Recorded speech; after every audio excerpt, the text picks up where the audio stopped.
నాయకుడితో నాకు ఏ రకమైన ఇబ్బంది లేదు. నాకు 2 సార్లు తగ్గించారు, ఒకసారి శాసనసభ్యుని అయ్యాను, ఒకసారి ఓడిపోవడం జరిగింది. అధినాయకుడి ద్వారా నాకు ఏ రకమైన మరి ఎవరితో ఇబ్బంది ఉంది మీ అందరికీ తెలుసు. నేను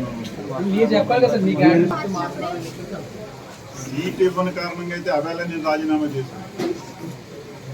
సీట్ ఇవ్వని కారణంగా నేను చేయాలనుకుంటే అవేళ నేను రాజీనామా చేశాను.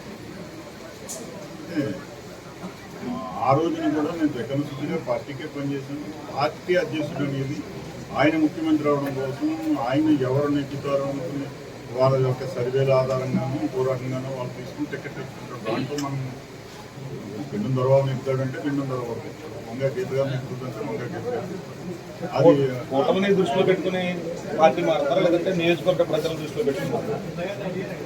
నియోజకవర్గ ప్రజలు, మా కేడరు, మా నాయకులు దృష్టిలో పెట్టుకుని నేను పార్టీ రాజకీయంగా నేను ఏదైనా ఇంకా ఎత్తుకెళ్ళగాలి లేదంటే ఇంకా ముందుకెళ్ళాలనే ఆలోచన ఉన్నవాడిని అయితే నేను పార్టీని దృష్టిలో పెట్టుకున్నాను. కానీ నా కేడరు, నా నాయకులు 25 సంవత్సరాలు కూడా నేను ఇటు ప్రయాణం చేస్తే అటు ప్రయాణం చేసిన వ్యక్తులు ఈ రోజున మీరు అందరూ చూశారు.